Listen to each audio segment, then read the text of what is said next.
everyone, and welcome back to another video. I don't normally review films here on my channel, but if you've been around for a while, you might know that I am a massive Batman fan. And so today, I want to talk about the Batman film, the latest one, just been released. It's very, very good. I love Batman. I've read an embarrassing amount of the comics, and I played more than my fair share of the games, and my house is filled with Batman Lego and art, and pretty much everything Batman you can imagine. So last week I went to see the newest Batman film, and it's one of the first films I've actually been excited about in a while and was really, really, really keen to see. And to give my basic summary, I thoroughly enjoyed it. Despite it being a pretty lengthy film, it didn't feel that long when I was in the cinema, and it did pretty much everything I wanted a Batman film to do, and it did it pretty well, and it was really, really beautiful as well. But today, I'm not really interested in reviewing the film super in-depth, like scene by scene, and doing a kind of media analysis, although that would be really, really fun. Today, instead, I want to talk about some of the stuff like the little hidden references in the film and the comics and the games it was referencing in places, and some of the subtle stuff that you might not notice, and also kind of my thoughts and theories about where they might have been taking inspiration from and where they might go with storylines in the future if they make sequels, and that kind of fun stuff. Basically, I'm gonna get super nerdy about it. That said, fair warning, I have written my notes for this video completely from memory after only seeing the film once, so if I've missed any really big things, or there's some stuff that you think, no, maybe that contradicts it, or oh no, you forgot to mention this, then please just let me know down in the comments, because, you know, I'm not perfect. I'm just a bit of a nerdy Batman fan. And of course, before we go any further, if you have not seen the Batman film, there will be spoilers ahead, and there are also spoilers and spoilers and spoilers and spoilers for a lot of the Batman comics, the Batman stories, and the Batman games of all kinds. The first thing I want to talk about are obviously the references to the Court of Owls. So the film itself centers around Batman trying to find out who is murdering Gotham's officials and elite and important people, and more importantly, trying to figure out why. It turns out that it is the Riddler who is killing off corrupt officials who've been stealing from Gotham's renewal fund and working alongside criminals and gangsters for their own benefit. So, fairly moral reason for immoral actions. It turns out that this kind of corruption is how all the right people stayed in positions of power and got elected, and they're all protecting each other and all benefiting from it, and the Riddler was just basically revealing publicly how corrupt the entire political system in Gotham is. Thing is, the whole way through, I thought they were going to reveal that the elite that they'd been killing were all part of the Court of Owls. That is where I was expecting them to go with that entire story. So for those of you who don't know, who aren't familiar with the comics or these stories, the Court of Owls is quite literally a group of the wealthiest and most influential people in Gotham. It stems all the way back to when Gotham was first founded. You can see them mentioned in some of the Jonah Hex comics, which are set in 1800s, I want to say, at the founding of Gotham, and you also see them mentioned in the Batman comics as well. Basically, they use their power and influence to watch and control everything that happens in Gotham. If they have an enemy they need to take out, then they send the Talon to kill them, which is kind of like this assassin that they kind of train and raise from birth and bring back from the dead, and has these superpowers, and it is complicated, but just know there's an assassin called the Talon. That's basically all you need to know. And I thought maybe the Talon was what they were going to be referencing with the whole rat with wings thing in the Batman film, but no, they meant Falcone, and it was a URL as well, so many things. So in the comics, there's a reveal that the Court of Owls has been using trusts from a Wayne fund set up by one of Bruce's ancestors that was used to support young architects. And basically the Court of Owls funneled these funds from this young architects fund and controlled the architects and constructed secret rooms and floors in buildings all across Gotham, including Wayne buildings, for the Court of Owls to operate in. They are literally always there, watching and listening and controlling. And honestly, when Bruce is going through all these buildings and finding these secret rooms and secret floors, and it kind of zooms out to the Gotham skyline, and you see the little lit up windows where each one is and how they're kind of hidden away and stuff, it's one of the creepiest reveals I've ever read in a comic, and it just for some reason really, really got in my head.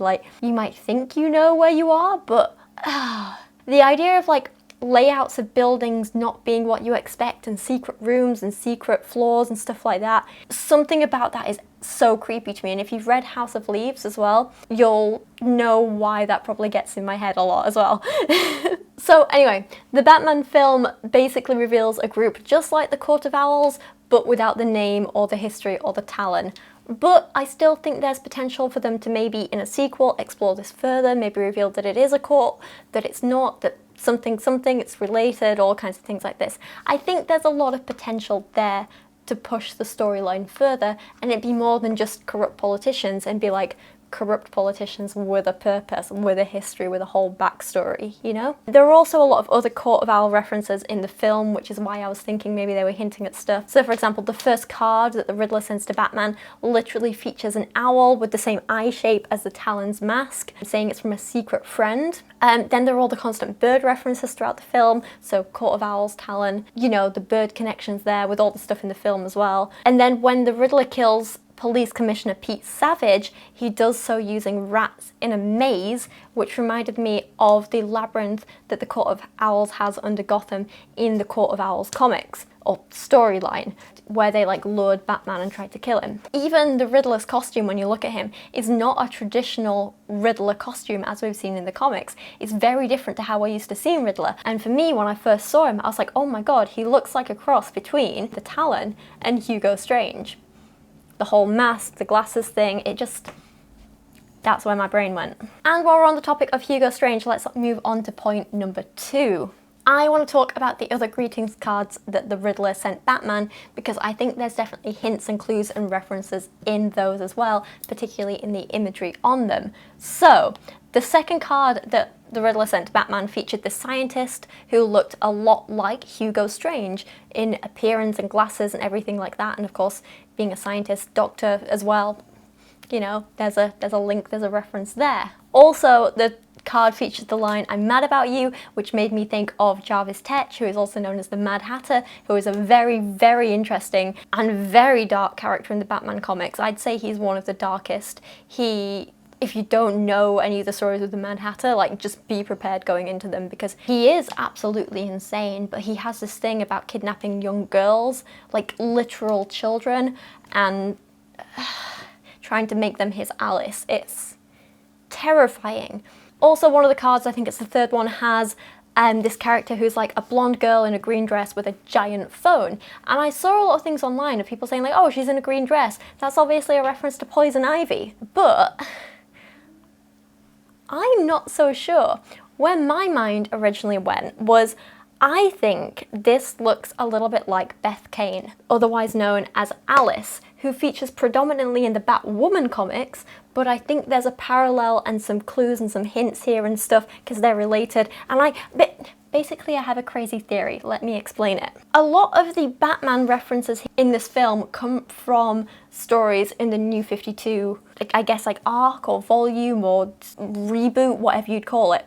And in the Batwoman reboot at the same time, those Batwoman comics are some of my favourite comics ever, they're fantastic. But in that New 52 story arc, while everything's happening with Batman and the Court of Owls and stuff like that, what's happening with Batwoman is that you have Kate Kane, who's Batwoman, and she has a twin sister, Beth, who's presumed dead. Beth and Kate are both cousins of Bruce Wayne on Bruce's mother's side. So I believe Bruce's mother was the sister of Kate and Beth's dad, I want to say. It could be their mum, I can't remember which parent there, you'll have to forgive me. But Beth supposedly died in a car crash along with her mother. But in the story arc, it turns out that she survives and she comes back as Alice. And there's a whole thing of, you know, Batwoman like finding her and all, like, not the point. The point is she exists. So if this is a reference to Alice in Batwoman, it's kind of a reference to siblings coming back from the dead. And what's really interesting is that in the Court of Owls storyline, which was running parallel to this Batwoman Alice storyline, it's revealed that Martha was pregnant with a second son, Thomas Wayne Jr.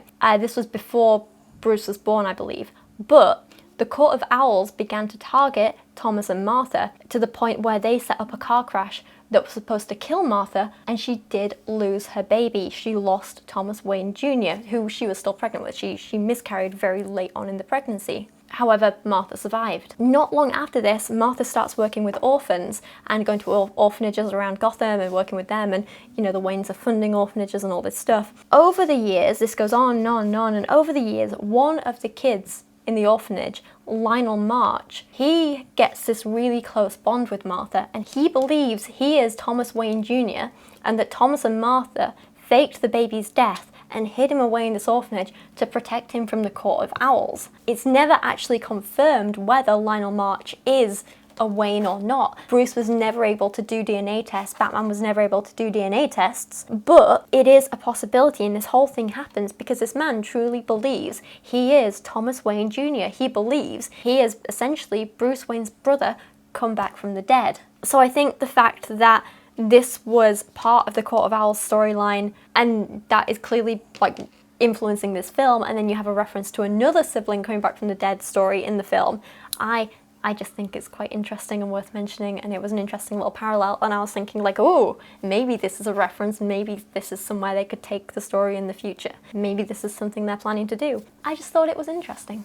And then in regards to the other cards as well, you also have other stuff, like you have a little boy with a monkey on a string and a jack-in-a-box, and I was thinking the jack-in-a-box could easily be like a Joker reference, or the monkey on a string could be a reference to one of the like maybe lesser known villains, like the ventriloquist or something like that. I don't know.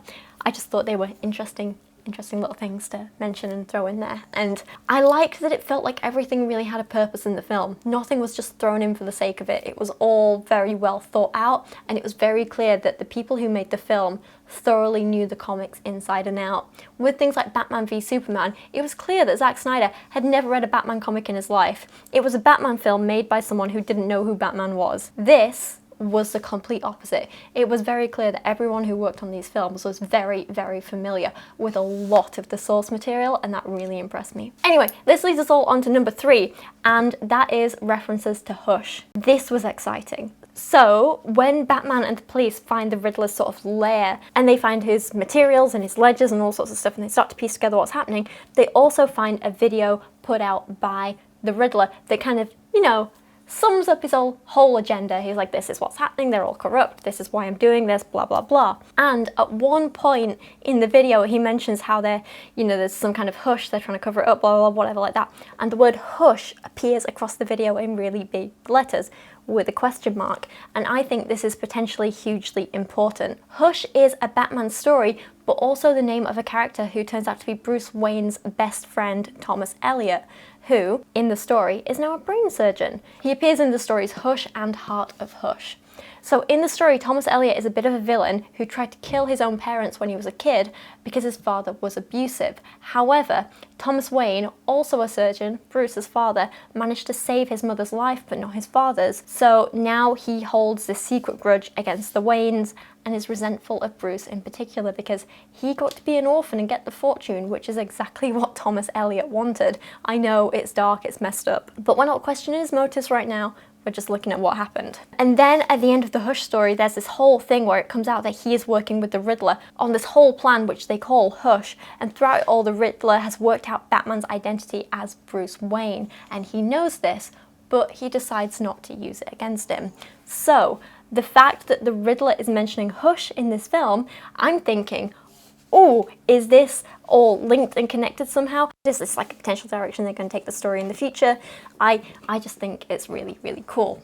The fourth point I want to mention is about orphanages and asylums, and this is what I really think is cool. So orphans have always been a theme in Batman. I mean, of course they have. Bruce Wayne himself is an orphan. It's the premise of the whole story. It's how he becomes Batman.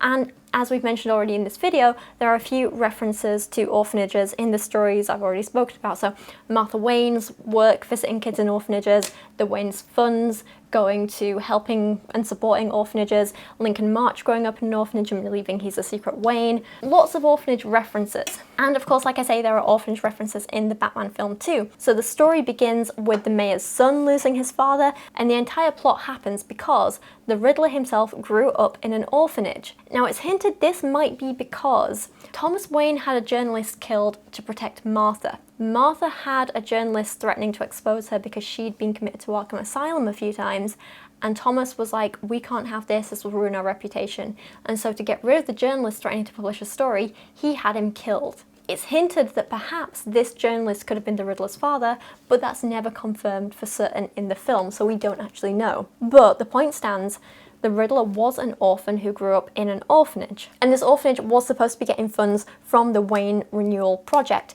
But after Thomas and Martha died, all that money stopped going to the orphanages and projects like that and started being stolen and redirected by Gotham's corrupt rich elite, who the Joker is now killing as revenge. So I'm wondering if this orphan thing is going to be really, really important and influential to the story, and they're going to talk about Martha's work with orphanages in the future, or if they're going to bring in Lincoln March or someone like that. But if that's not where they got their influence from, I'm wondering if maybe they took some inspiration from the first series of the Batman Telltale game, because there are a lot of similarities between the stories already, a lot of recurring themes, but obviously done differently and in different ways.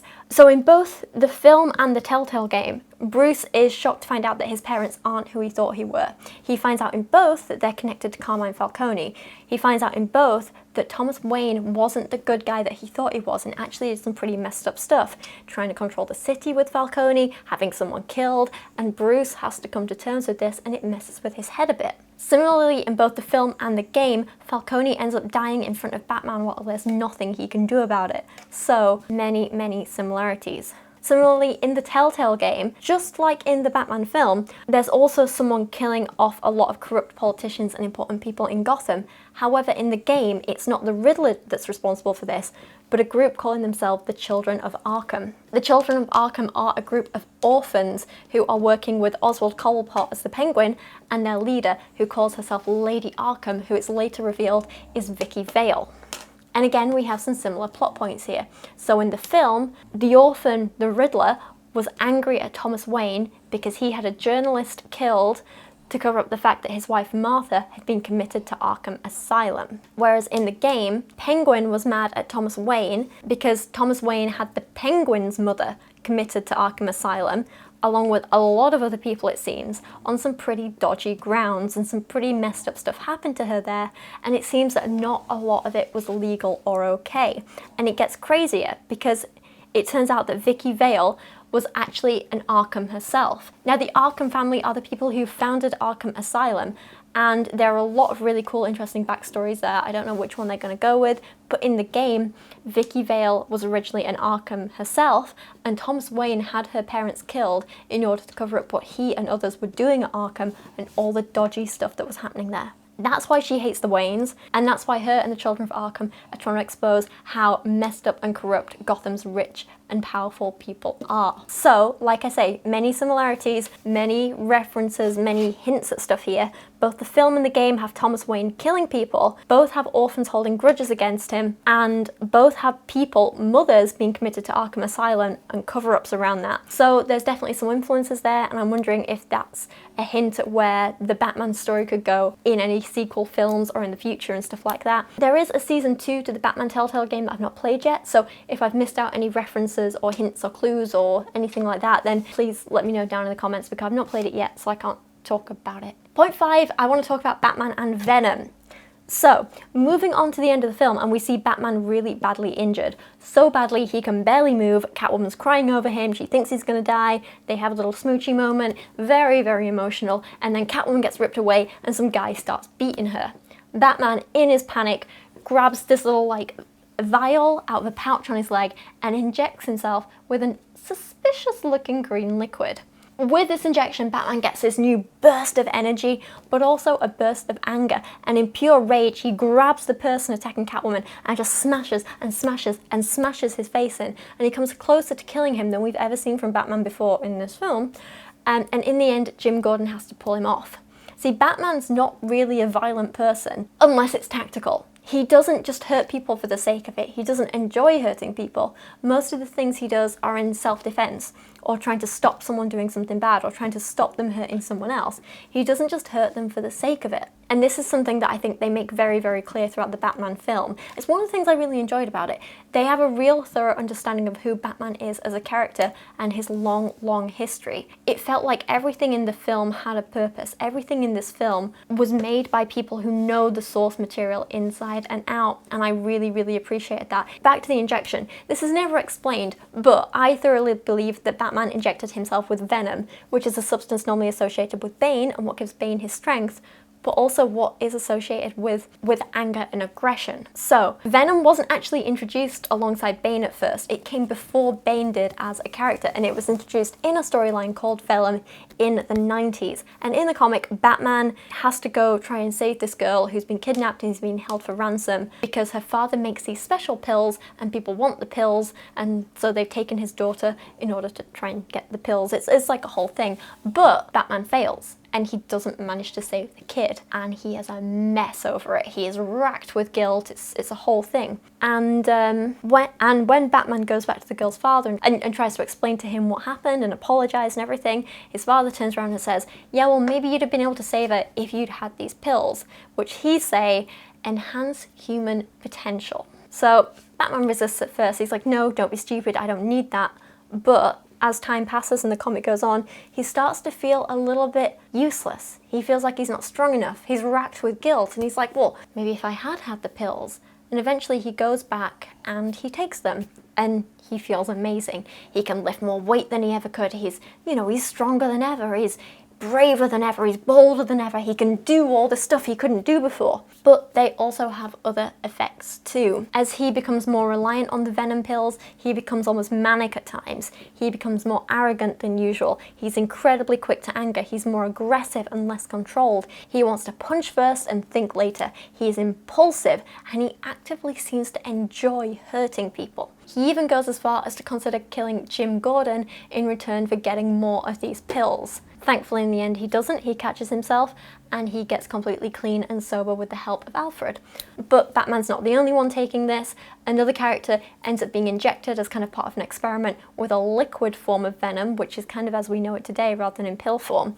And it's a bright green liquid injection that causes this small, weedy young boy character to become this overpowered, huge, muscly, steroid-filled killing machine.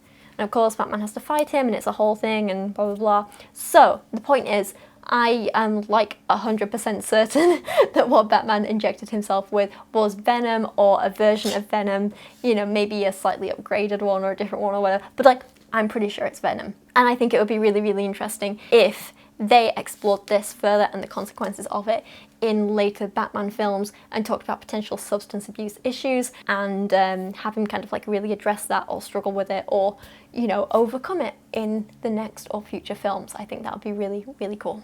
And I would definitely watch it. And finally, the last point number 6, is I want to talk about the references to Batman Zero Year. The film ends with Riddler actually being able to carry out his plan. He does get caught in the end, but it doesn't matter because his plan has already come into fruition. He's blown up a number of points along the seawalls in Gotham, causing the city to completely flood and absolute chaos to ensue. This is a really important turning point for both Bruce and Batman, because Batman learns he can help people by just helping them and be a symbol of hope, as well as, or maybe instead of, a symbol of fear. And it's a big change for Bruce Wayne as well, because he learns he needs to actually step up as a Wayne and use some of his family's money to invest back into Gotham and help that way. He can't just hide in the shadows and beat up bad people. He needs to be actively helping in order to make a positive change. And that means, you get this beautifully symbolic scene at the end of Batman lighting a flare and leading people out from a wreckage through the dark and paving a way and stuff. And I think that's not just symbolic of Batman helping people, but of Bruce Wayne realizing he needs to lead the way. And I think this is going to show in any future sequel films. We'll see Bruce Wayne stepping up as Bruce Wayne. We'll see him investing some money back into Gotham. We'll probably see things like him supporting political leaders. Maybe we'll see a Harvey Dent thing and Bruce supporting his campaign and stuff like that. But I think that was absolutely a turning point for Bruce and Batman in the film. I kind of love this because it feels like a Batman origin story without it being a typical Batman origin story. This isn't the story of how Batman got his mask. This is the story of how Batman got his morals. And I really, really like that. And like I say, you might recognise a lot of this because it definitely takes influence from another Batman origin story, which is Batman Zero Year, which is kind of the origin story of Batman in the New 52 arc. A lot of this comes from the New 52 comics, I think. So just like in the Batman film, in 0 Year, Riddler broadcasts videos with riddles out to all of Gotham and then ends up setting off a series of explosions which result in the city flooding and basically being destroyed to the point of needing to be rebuilt from scratch again. And not surprisingly, at the end of the comics, Bruce Wayne steps up to help with the rebuilding and the funding of that, and Riddler ends up in Arkham just like we saw in the Batman film. There are definitely a lot of similarities with like the shots at the end of the film of the state that Gotham is in and the images of Gotham in the 0 Year comics, but they're not the only parallels that I saw. It'd be super easy to say that yeah, they just took 0 Year as a source material and blah blah blah, but I also actually saw not necessarily references, but maybe some inspiration taken from the Batman Arkham City game as well.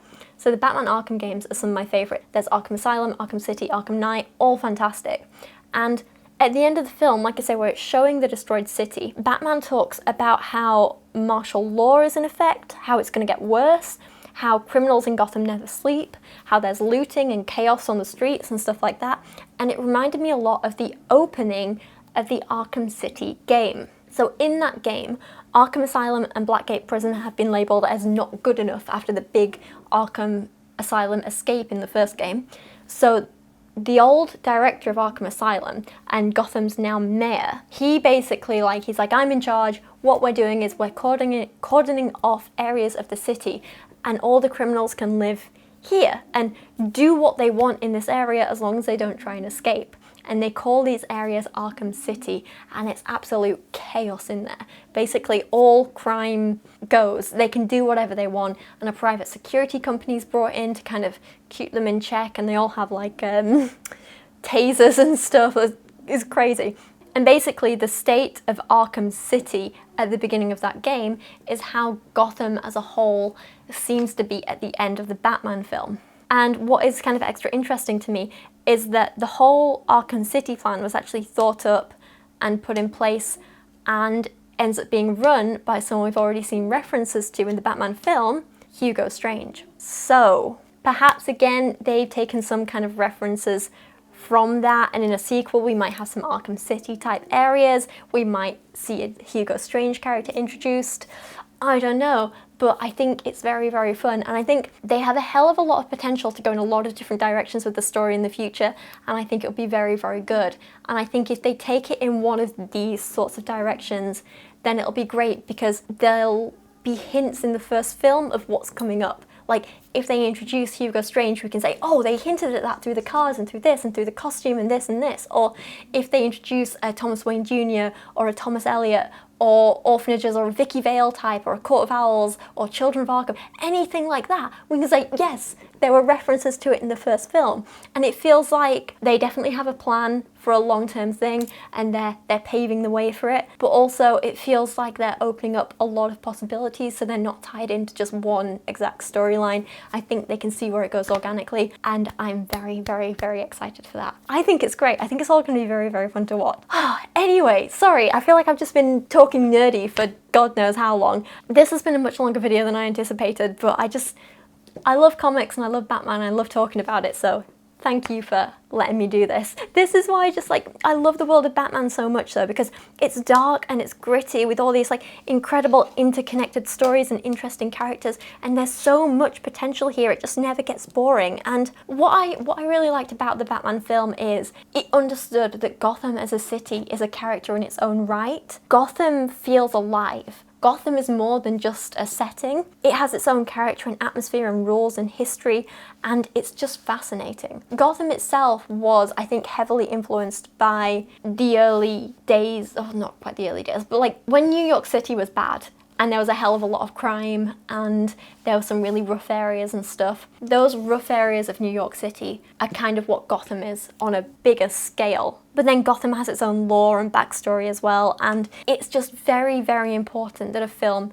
captures that and gets it right. And I think the Batman really, really did. It did a really excellent job of capturing Gotham as it should be, all the dark and gritty parts, but also showing that there's potential for good and hope and nice stuff as well, so, and growth as well, so yeah, that's nice. The one gripe I do have is I'm unsure how I felt about the set design for Wayne Manor, but that aside, Gotham itself was pretty spot on for me, and I really, really liked that. I thought the overall casting in the film was fantastic. I just really, really liked it. I had no major complaints there. It was great. And like I say, it was just a beautifully shot film, so I'm very excited to see where they go with it in the future. But anyway, I'm done talking. This has been a lot. Please let me know if I missed anything, if you have any other theories, if there are other references that I haven't spoken about. Let me know what your favourite parts were.